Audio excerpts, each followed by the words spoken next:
Fala pessoal, nono ano A, nono B, tudo bem com vocês? Vamos à nossa próxima aula, que é na aula número 3, é a D, né? Já foi a um e a 2, quinta e sexta-feira passada, e agora novamente quinta e sexta, tá? Semana passada eu havia pedido para vocês fazerem um resuminho na tabelinha, no caderno, mostrando quem são os metais, os não metais, tá? Espero que vocês tenham feito e tinha pedido também o de olho no tema. Vamos corrigir? Vamos lá? Muitas saudades, pessoal, muitas saudades mesmo de vocês. Ai, tomara que isso acabe logo, né? Pra gente voltar para nossa rotina. Então vamos lá, de olho no tema. Os símbolos de alguns elementos químicos representam iniciais de seus nomes em latim ou grego.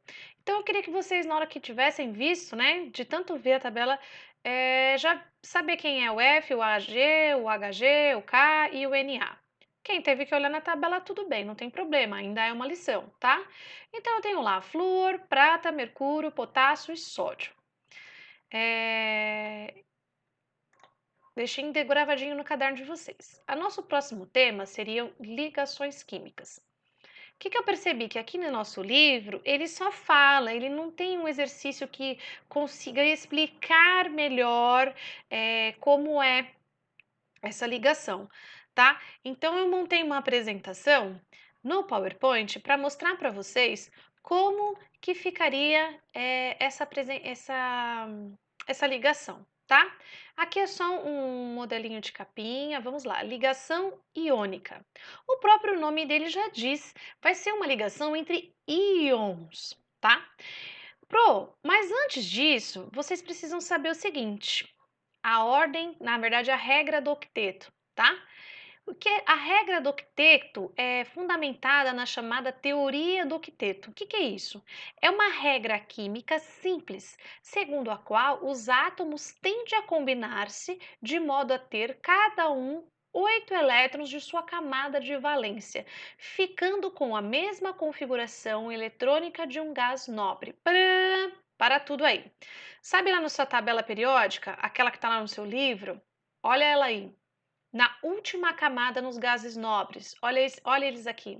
Se vocês observarem, lembra que a Pro explicou aonde era a distribuição eletrônica, onde os elétrons ficam distribuídos?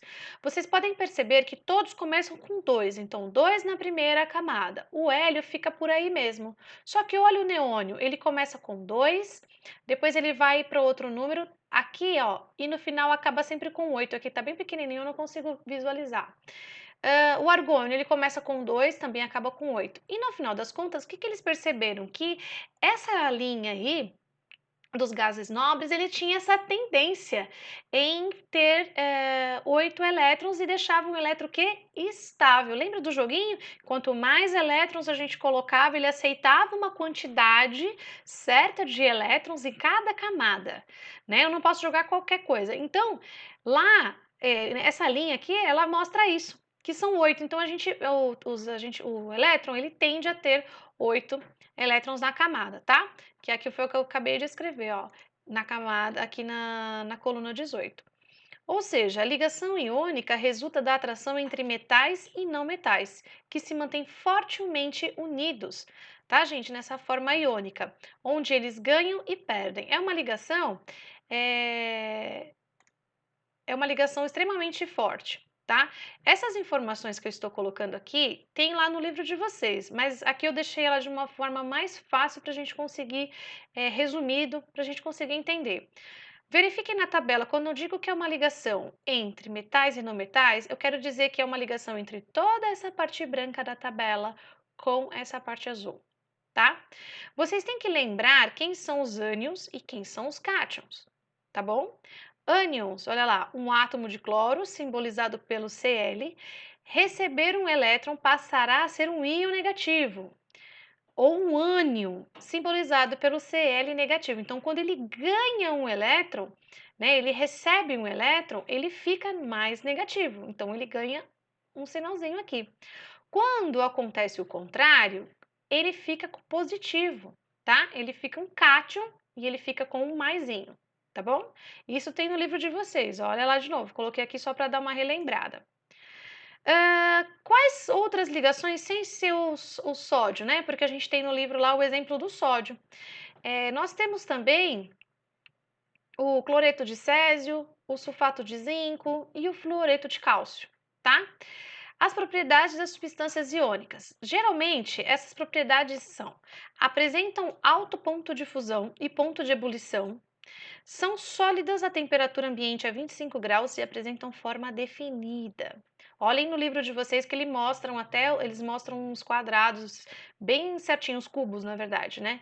Quebram-se facilmente quando são submetidos a impactos e produzem faces planas. São, portanto, cristais duros e quebradiços. O melhor solvente dessas substâncias é a água. Conduzem corrente elétrica no estado fundido e quando estão dissolvidos em água. Essa propriedade é devido à existência dos íons com liberdade de movimento. Então, tá? Daquele que eu fiz daqui, ó, além do sal, existem esses mais outras. Coloquei mais esses 3 exemplos para vocês. Vamos à ligação. Como é essa ligação? Eu fiz um exemplo para vocês, pessoal, com a minha própria letra para ficar mais fácil, tá? Então, resumidamente, a ligação iônica, ela vai acontecer entre cátions positivos e ânions negativos, no qual acontece entre metal mais hidrogênio, metal mais ametal, no qual o metal ele tende sempre a perder um elétron para o pessoal do ametal, que tende sempre a receber esse elétron, tá? Porque ele tem que seguir, lembra que eu falei para vocês? A regra do octeto. Acabei de falar, são sólidos em temperatura ambiente, altas temperaturas de fusão, 800 graus acima, e tem condução elétrica, tá? Tem corrente elétrica, quando está no estado aquoso.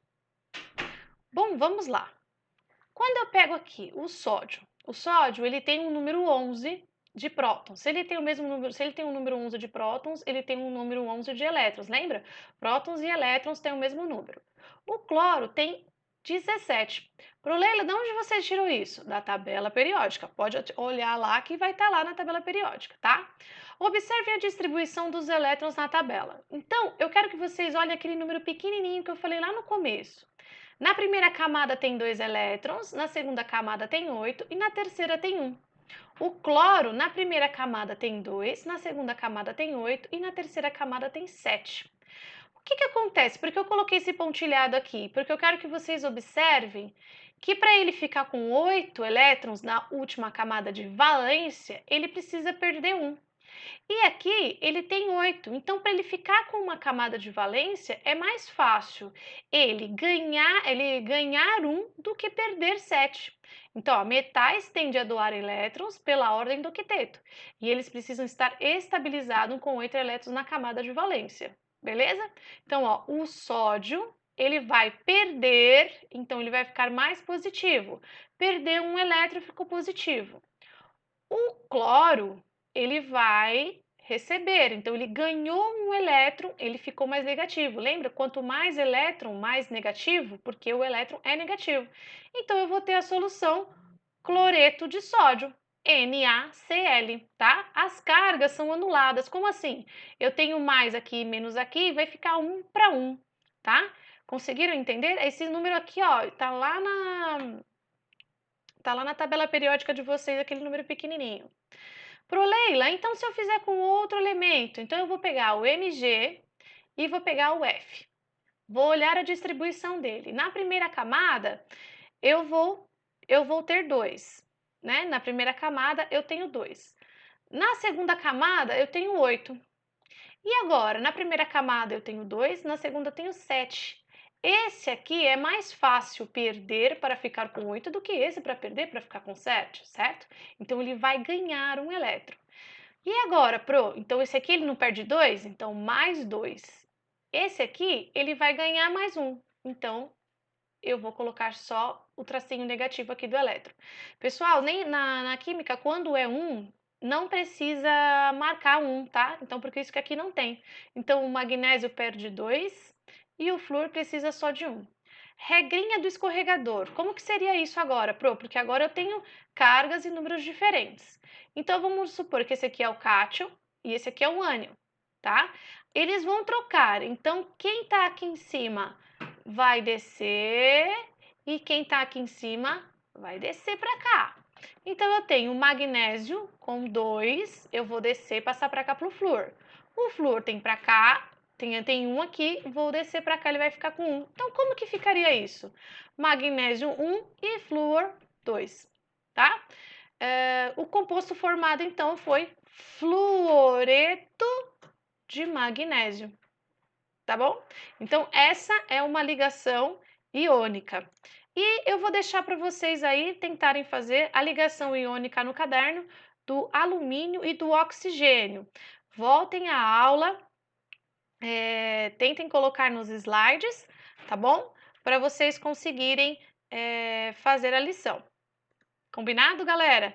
Amanhã já tentem fazer, porque aí amanhã eu já corrijo e já mostro para vocês como que ficaria essa ligação, tá bom? Um grande beijo e até amanhã. Obrigada, pessoal!